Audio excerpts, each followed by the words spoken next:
श्री सच्चिदानंद सद्गुरु साईनाथ महाराज की जय। जोडोनिया कर चरणी ठेविला माथा, परिसावे विनंती माझी पंढरीनाथा।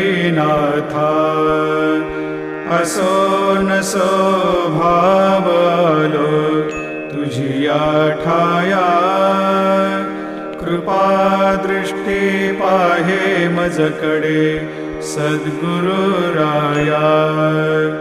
अखंडित सावे ऐसे वाटते पायी, सांडोनी संकोच ठाव थोडासा देई। तुका म्हणे देवा मा